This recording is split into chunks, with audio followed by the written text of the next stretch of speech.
Antoine Petitjean, la commune du Prêcheur face aux risques climatiques. Nous le savons, le changement climatique entraîne une multiplication et une intensification des risques climatiques, questionnant ainsi l'habitabilité de certains territoires.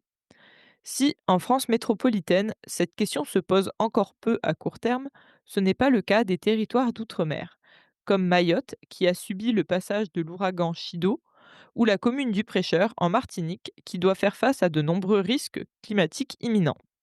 En effet, cette commune littorale de 1500 habitants est menacée par des cyclones, des séismes, des inondations, des lahars, l'érosion côtière et la montée des eaux. Face à cette accumulation de risques, certains auraient choisi la fuite. Mais la commune a décidé d'élaborer une stratégie d'aménagement pour s'adapter et continuer à vivre au pied de la montagne Pelée.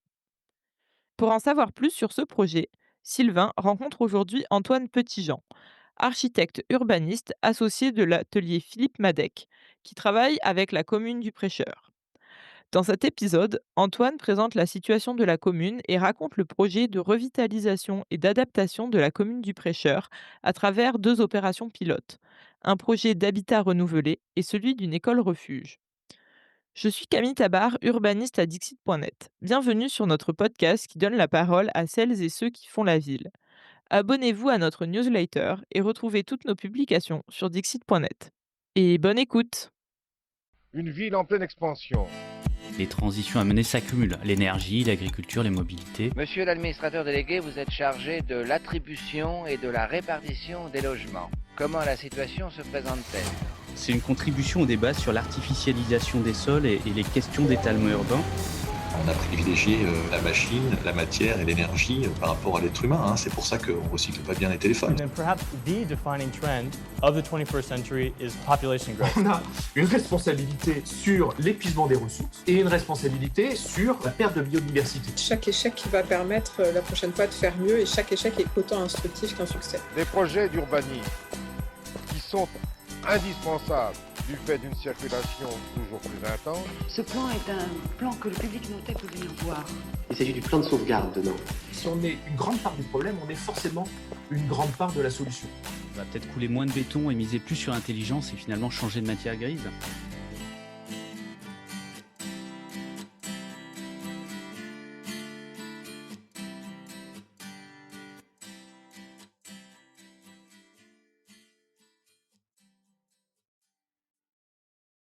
Antoine Petitjean, bonjour.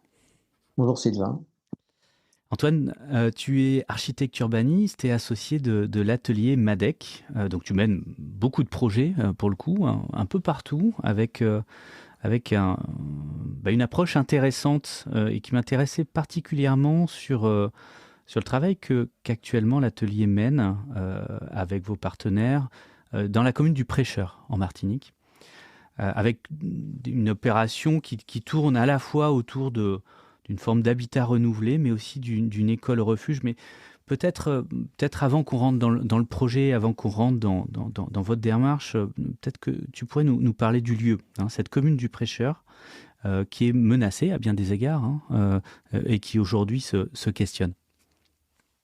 Oui, le Prêcheur, c'est une commune du nord-ouest de la Martinique, qui est vraiment, on dit souvent, c'est la dernière commune là où la route s'arrête. C'est-à-dire qu'effectivement, on est sur les flancs de la montagne Pelée. Et au-delà, c'est la forêt, pas primaire, parce qu'il n'y a plus de forêt primaire en Martinique, mais c'est la forêt vierge, on va dire. Et donc, c'est à peu près un peu moins de 1500 habitants qui habitent sur ce bourg, qui vit à la fois de la pêche historiquement et de pratiques agricoles très diverses et assez intéressantes. Et c'est une commune qui a déjà connu, au cours du XXe siècle, notamment 3 refondations, puisqu'elle a été complètement détruite, notamment à 2 reprises, quasiment à 2 reprises au début du XXe siècle, 1902, 1928, 30, les 2 grandes éruptions de la montagne Pelée. Et aujourd'hui, ce qui menace ces 1500 habitants, c'est plutôt les conséquences très fortes du changement climatique localement, c'est-à-dire à la fois tous les risques associés, assez habituels mais amplifiés par le changement climatique, c'est-à-dire le risque cyclonique notamment, le recul du trait de côte avec la montée du niveau de la mer, Et puis des risques qui sont un peu plus spécifiques, qu'on appelle l'AAR, c'est-à-dire des sortes de coulées de boue d'origine volcanique. C'est notamment une falaise, la falaise Sampère, qui est en train de se décrocher sur la montagne Pelée. La montagne Pelée, c'est une géologie très récente, elle a un peu plus de 100 ans. Et donc tout est extrêmement instable et les régimes de pluie évoluent et mobilisent le substrat qui dévale sur le village. Donc c'est une population qui est prise en étau entre la mer qui monte d'un côté. Il y a des rues entières du village qui ont disparu sous la mer maintenant.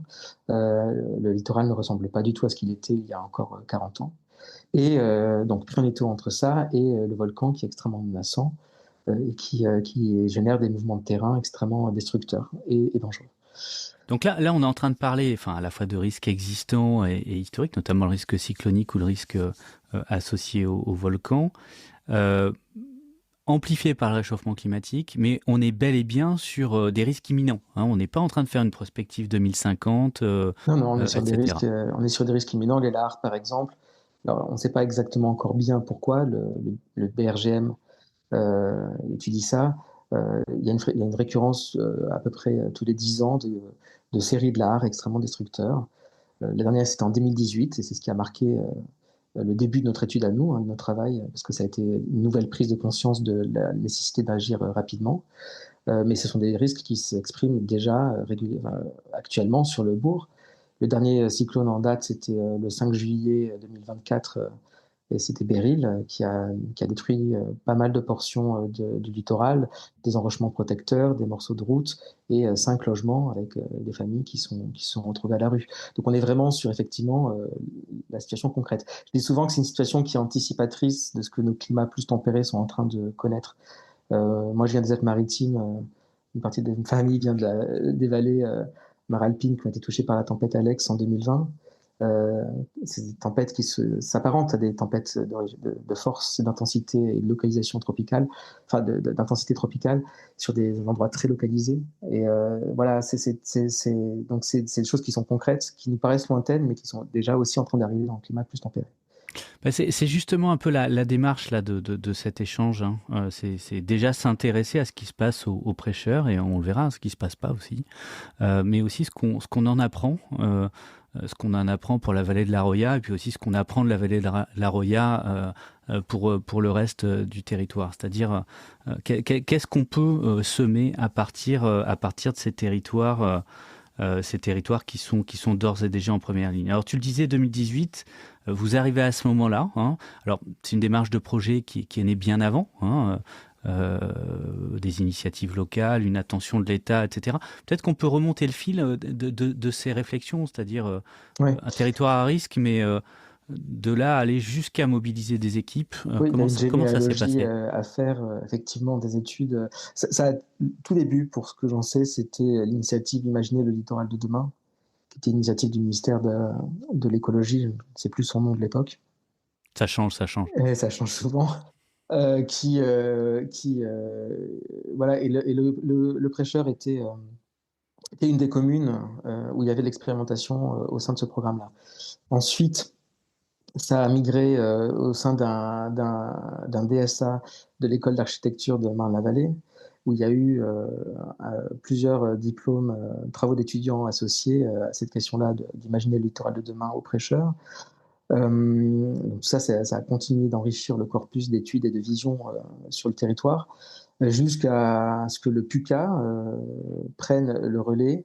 PUCA qui était déjà partenaire évidemment de ces démarches préalables, et écrit en fait un cahier des charges qui a été porté par la DEAL Martinique et par la ville du Prêcheur. La ville était le maître d'ouvrage à l'origine.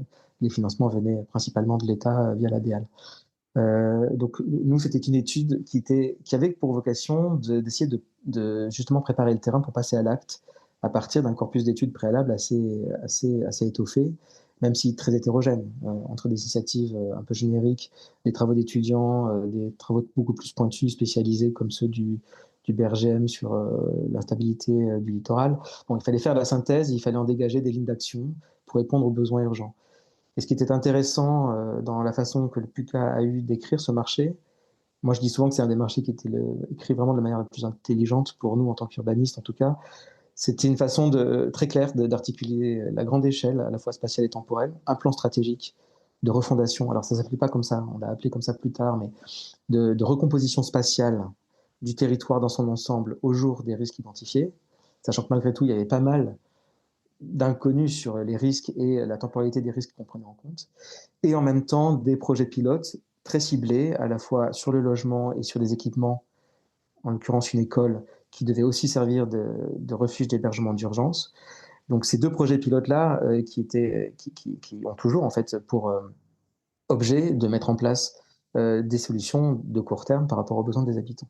Donc vous intervenez déjà sur un terreau fertile, hein, déjà quelques décimètres d'études qui ont été réalisées sur place, un vrai portage, hein, politique locale et nationale avec la présence de l'État aussi là-dessus, et puis cette articulation assez intéressante, hein, micro-macro, c'est-à-dire un principe de déplacement des espaces habités, hein, c'est ça Oui, il a fallu l'expliquer aussi comme ça, c'est-à-dire que et on est allé là-dessus encore un peu plus loin que ce que l'étude préalable imaginait, puisque c'était surtout centré sur la polarité principale du bourg, c'est-à-dire la polarité historique du centre-bourg, mais en réalité, c'est l'ensemble du territoire et sa multipolarité qui était exposée. Donc il a fallu trouver des réponses à cette échelle-là. Et effectivement, beaucoup d'études préalables. J'ai parlé de l'hétérogénéité de ces études qui fait qu'il a fallu quand même remettre un peu sur la table les tenants aboutissants du projet pour retrouver un terrain d'entente suffisamment partagé. Mais en tout cas, des sujets posés, enfin des questions des sujets clairement posés, posées. Ouais. et c'est vrai, tu le disais, portés politiquement, notamment localement. Le maire du Prêcheur à l'époque, Marcelin Nadeau, qui est aujourd'hui député, n'est pas vraiment pas pour rien dans le fait que ce sujet existe. C'est lui qui l'a porté localement, qui l'a fait valoir à l'échelle de l'île, et qui a permis pour le coup d'aligner un peu les planètes et de lancer une étude de cette envergure. Alors on reviendra sans doute sur cette question-là, au-delà des questions de personnes. Alors, rentrons dans le cœur du projet, peut-être de la démarche aussi, hein, dans lequel vous êtes inséré depuis 2018. Voilà, si on rentre dans le détail, cette école refuge, cet équipement, qu'est-ce que c'est ? Cette question d'une forme de renouvellement de l'habitat, où est-ce qu'on en est ? Donc, qu'est-ce qui a été produit ? Bon, déjà, ce qui a été produit, c'est un plan stratégique qui est un plan guide.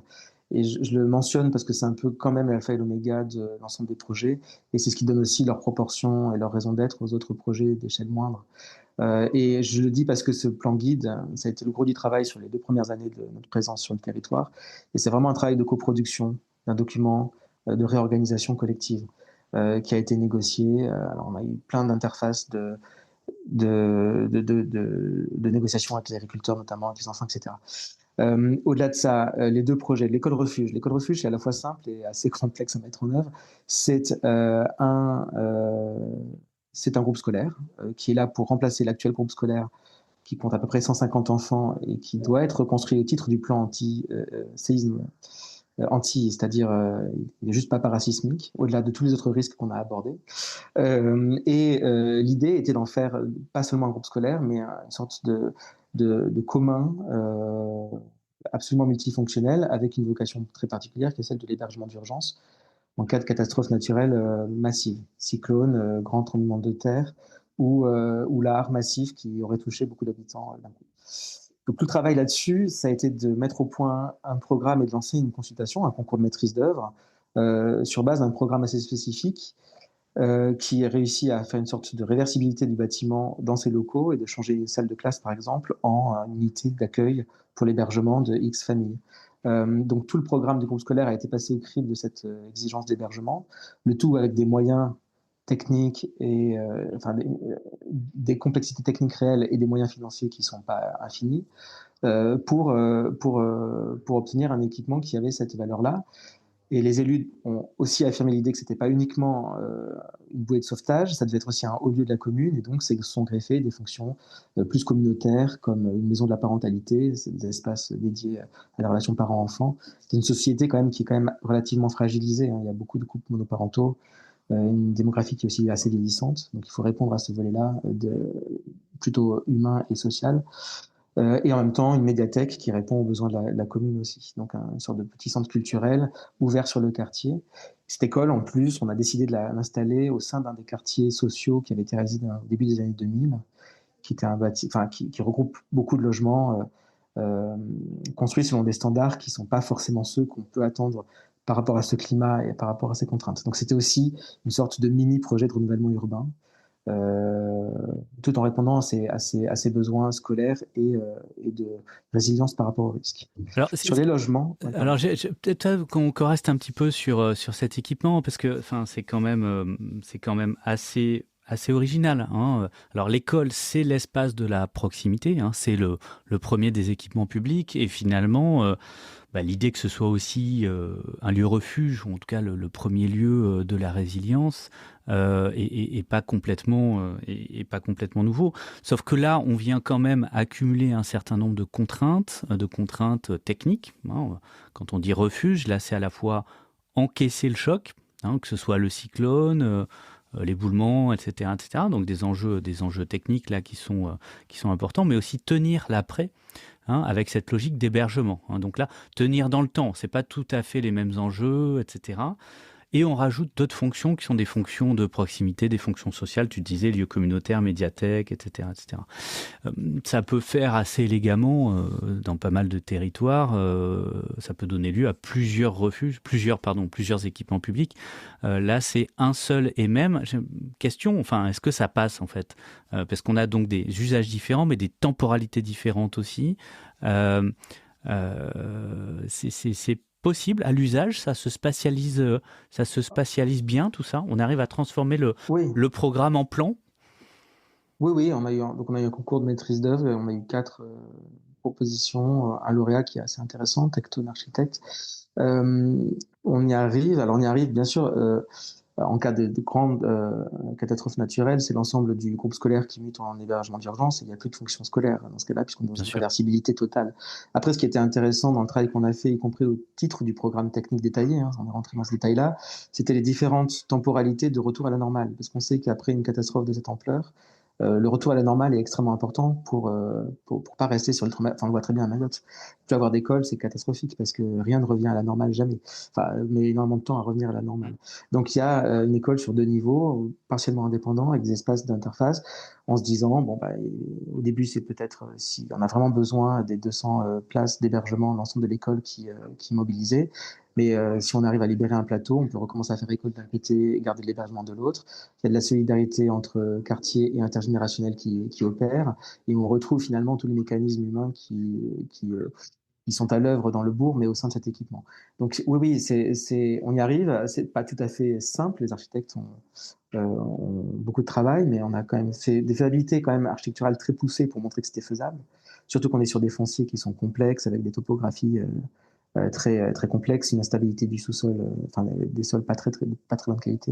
Donc effectivement, il y a beaucoup de contraintes techniques qui s'ajoutent à ça, mais fonctionnellement, on est en train de tester, et puis il y a forcément un retour d'expérience sur pièce, j'ai envie de dire, à faire. Ça sera très intéressant, et je pense que la dimension d'évaluation des dispositifs sera importante aux prêcheurs. Mais en tout cas, spatialement et techniquement, d'un point de vue de l'organisation spatiale et des architectures qu'on met en œuvre, oui, c'est sur la bonne route. En tout cas, c'est déjà un premier apprentissage intéressant, hein, quand tu faisais référence à Mayotte, quand à la fois les écoles, lieux de proximité, lieux de refuge, sont touchés par le cyclone, donc sont elles-mêmes endommagées, mais aussi quand on voit que les conditions d'habitabilité pour l'accueil d'urgence sont problématiques, et le retour à la normale... j'en parle pas, c'est aussi extrêmement complexe, hein. On voit bien qu'il y a la tentation de créer à côté des écoles des bunkers, et si les deux étaient possibles, ça présente aussi beaucoup d'intérêt. Donc évidemment, ce retour d'expérience sera intéressant, et pas que pour la commune du Prêcheur, hein. Tu as abordé le sujet du logement, des logements, hein, et là on est bien dans des idées de transfert, hein, à un moment, de réhabiter, de déplacer. C'est quoi le terme déjà ?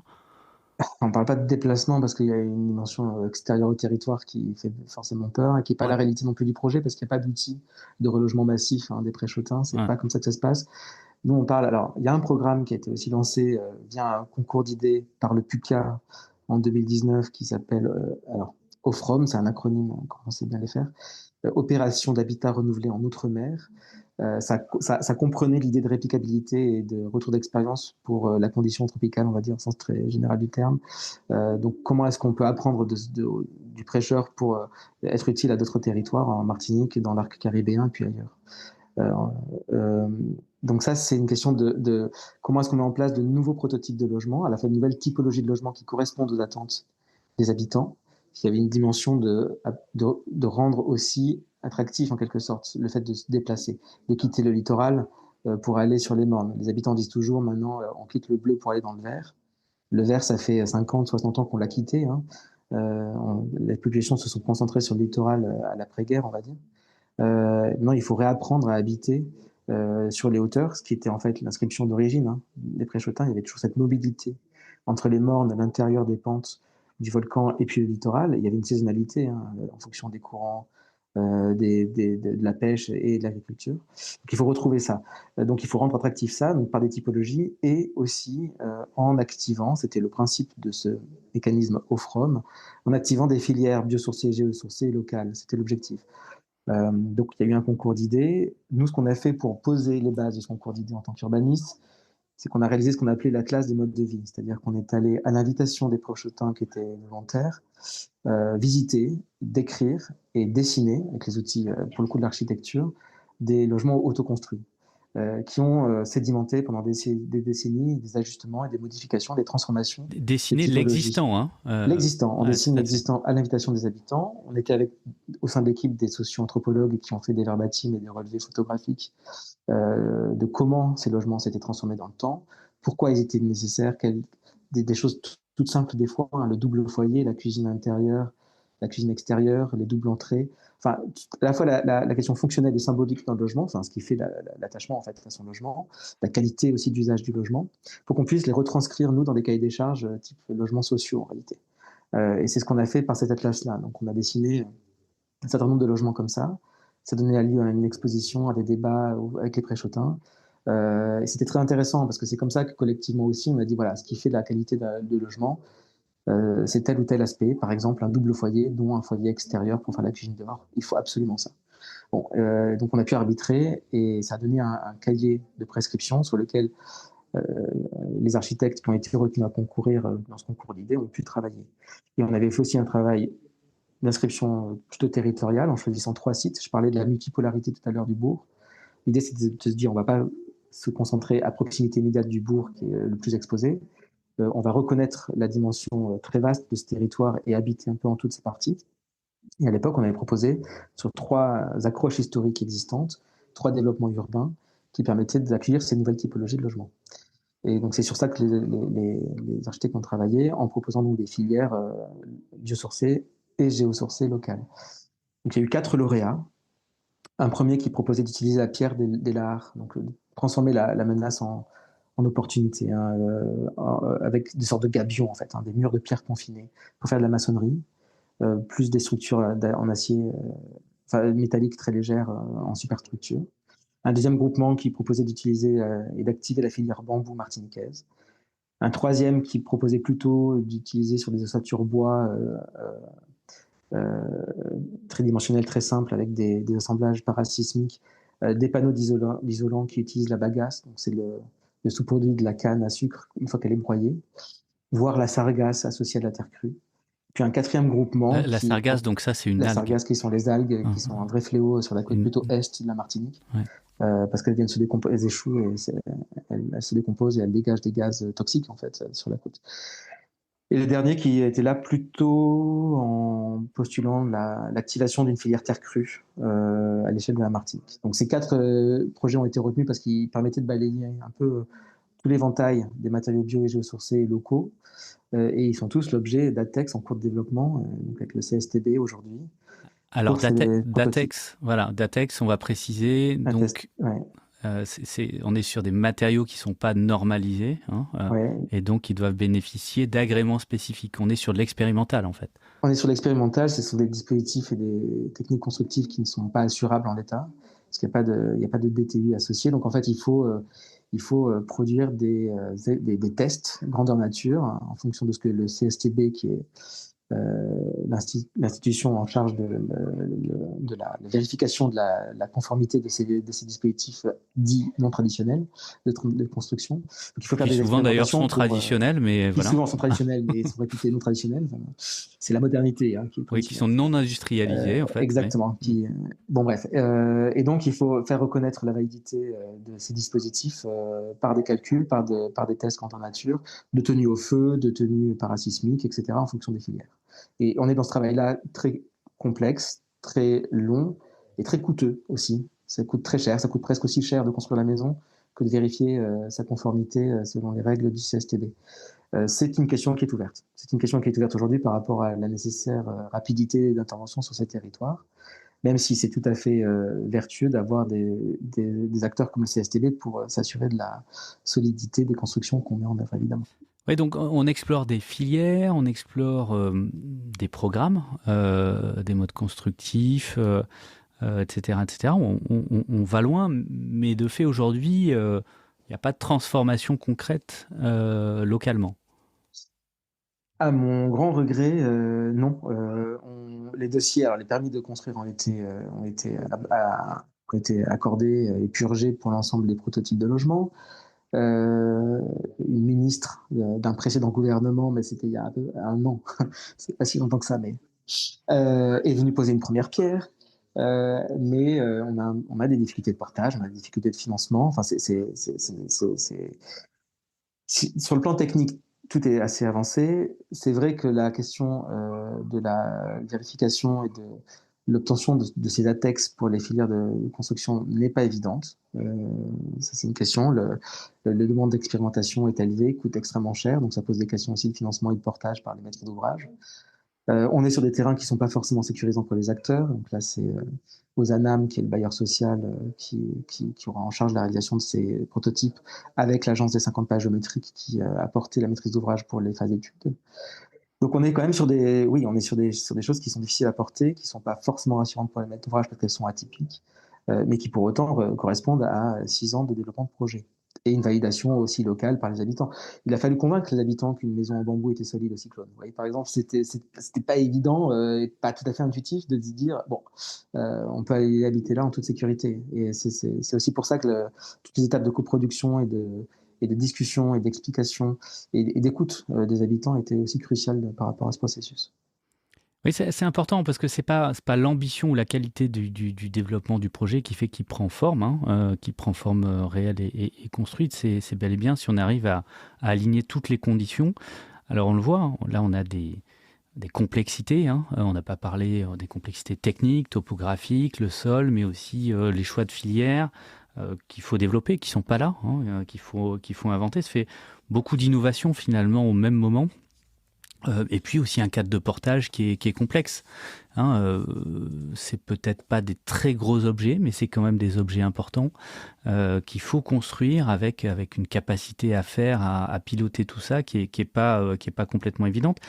On peut tirer des leçons déjà de ça. Alors on va postuler le fait que ça va aboutir, que ça va mettre un peu de temps et comme souvent, ça met plus de temps, mais démordrai pas tant que ça n'est pas sorti. Voilà, non mais c'est ça. Donc c'est pour ça que je postule qu'à la fin on se dira que. Mais le problème c'est que là on n'est pas juste sur un projet urbain un peu plus compliqué, un peu plus ambitieux, qui prend un peu plus de temps. Là on est sur un projet urbain qui répond à une urgence qui n'est pas une question de résilience à long terme, qui est une urgence immédiate, qui est une question de péril, de péril immédiat. Qu'est-ce qu'on en tire de ça ? Est-ce que déjà on peut avoir quelques enseignements ? Comment on peut s'organiser pour faire en fait, pour faire dans des délais ? Est-ce qu'il faut rogner un peu sur ces questions d'innovation, rogner sur les ambitions écologiques ? Est-ce qu'il faut moins discuter ? Est-ce qu'il faut avoir un général ou un colonel qui pilote une division armée ? Enfin, je veux dire, comment on fait pour avancer là ?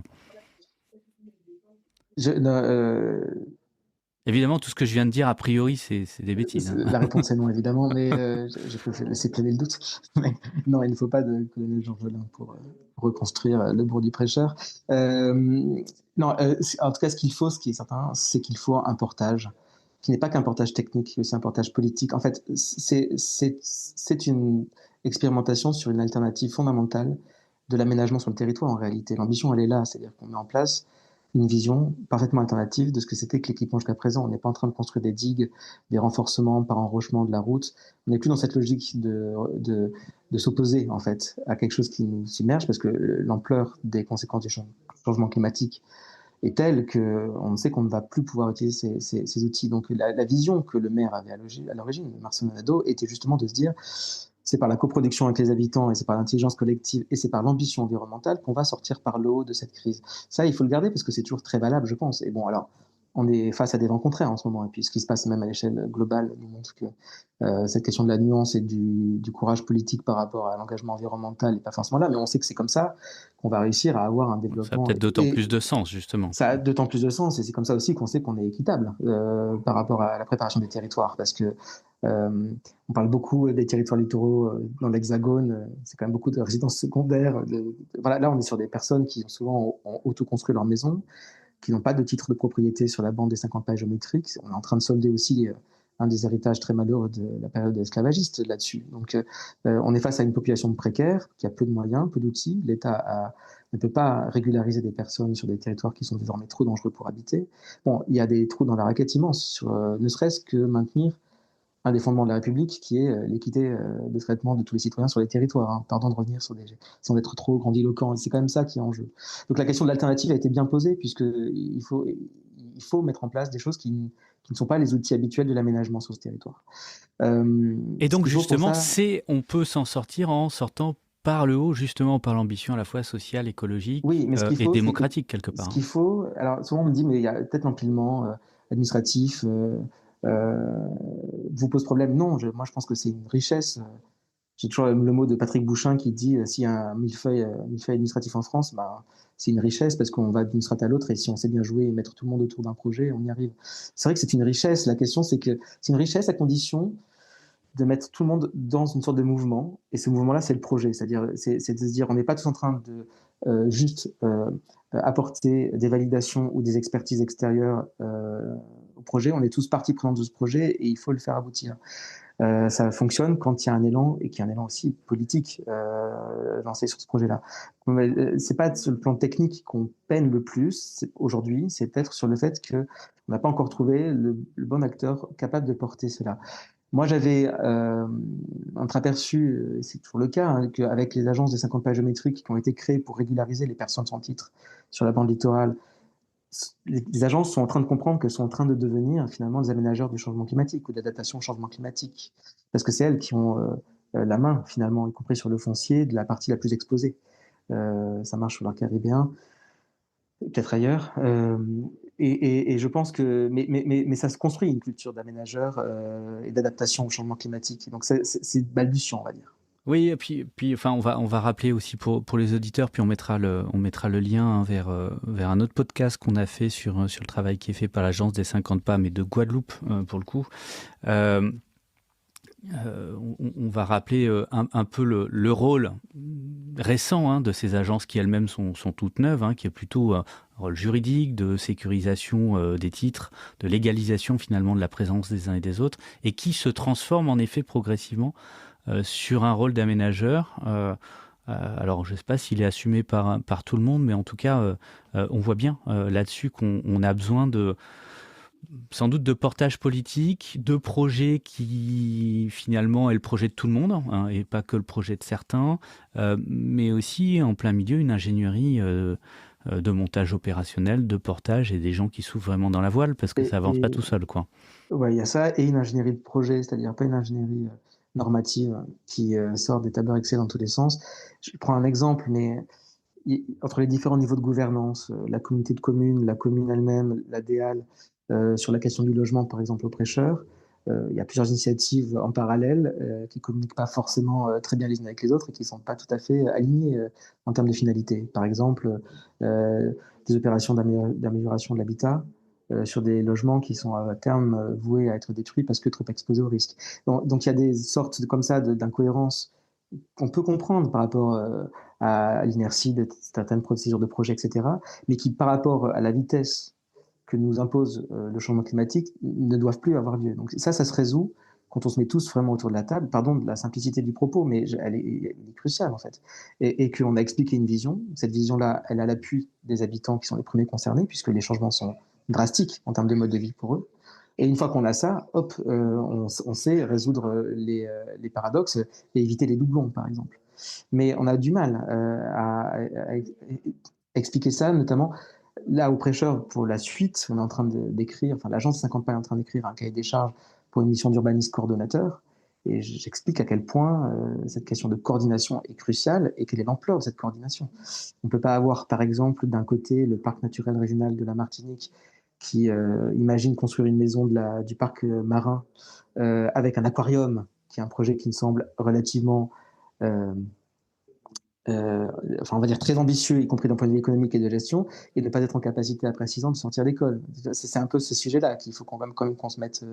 Donc, et le parc naturel de Martinique n'est pas automatiquement associé à toutes les réunions qu'on fait aux prêcheurs, alors qu'en parallèle, il y a un projet alimentaire territorial qui devrait être la synthèse de tous ces échanges. Donc c'est là qu'il faut qu'on crée toujours plus de synthèse, et de synthèse par le projet, pas de synthèse purement froide et intellectuelle des différentes initiatives des uns et des autres. Il y a une forme d'arbitrage par le projet, un projet qui n'est pas un projet technique et fermé, qui est un projet discuté, négocié localement, avec l'appui de l'État qui apporte toute la force de frappe technique et financière. Mais voilà, le projet au centre de la transformation, ça me paraît crucial. Oui, et un projet complexe pour le coup, qui nécessite de gérer, d'apprendre à gérer la complexité. On ne manquera pas de suivre la suite, en espérant que ce soit dans les prochains mois et pas que dans les prochaines années. Suivre la suite parce que je pense que des apprentissages, il y en a, et il y en a qu'il faut qu'on ait très rapidement, parce que ce qui est encore dans les cartons est quand même dessiné, et il y a déjà beaucoup à en tirer.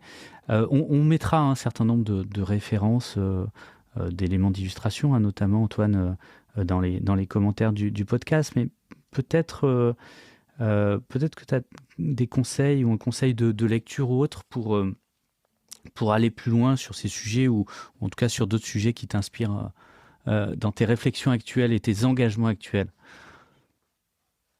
Oui, j'ai peut-être 2 conseils qui me viennent là, parce que c'est au cœur de ce qu'on a touché, de ce qu'on commence à comprendre du prêcheur. J'aurais peut-être dû commencer aussi là-dessus, c'est-à-dire qu'on est quand même extérieur à ce territoire. Alors même si on avait une équipe qui était à cheval entre la Martinique et l'Hexagone, on était... moi, par exemple, c'est un territoire que je ne connais pas, qui est vraiment très cher à mon cœur, parce qu'avec tout le temps y passer. Mais voilà, donc la question, par exemple, de la période coloniale, c'était crucial. Et à ce titre-là, un ouvrage vraiment intéressant de Malcolm Ferdinand sur l'écologie décoloniale, c'est un ouvrage que je conseille réellement, parce qu'il donne quand même pas mal de clés de lecture de la situation. Et effectivement, il n'y a pas une réunion, quel que soit l'objet de la réunion, où la question de l'esclavage et de la période coloniale et de l'époque post-coloniale, ça dépendra des interprétations que les uns et les autres font du terme, dans laquelle on peut estimer se trouver aujourd'hui, ne pose pas de problème. Donc ça, c'est un ouvrage central. Et plus généralement, mais aussi parce que c'est un conseil de lecture plus vaste, parce que cette question-là était quand même au cœur du sujet sur les nouveaux quartiers du prêcheur. On n'a pas parlé des premières tranches opérationnelles qui sont plus vastes, parce qu'il y a 320 logements qui sont prévus sur une première tranche et une toute première phase à 104 logements. C'est simplement quelles sont les nouvelles interfaces de coexistence entre humains et non humains sur un territoire qui est d'abord exceptionnel par sa biodiversité. Donc comment est-ce qu'on ne détruit pas plus pour sauver simplement les existences humaines, mais comment on trouve de nouvelles formes de coexistence. Et c'est à ce titre-là le dernier livre de Charles Stepanov qui s'appelle Attachement, qui est très intéressant. Mais évidemment, il faut lire Philippe Descola sur ces sujets-là. C'est un peu la Bible, en tout cas à l'atelier, sur la question de l'aménagement. Bon, écoute, on ne manquera pas de mettre toutes les références dans les commentaires du podcast, et puis de finir ces lectures-là, parce que j'ai pas tout lu encore. Merci beaucoup Antoine Petitjean, merci et bravo pour tout ce boulot, cet engagement. Et puis oui, on prend rendez-vous pour la suite et pour échanger, croiser les expériences de ces territoires qui aujourd'hui, bien que menacés, nous apprennent beaucoup de choses pour la suite. Merci beaucoup Sylvain.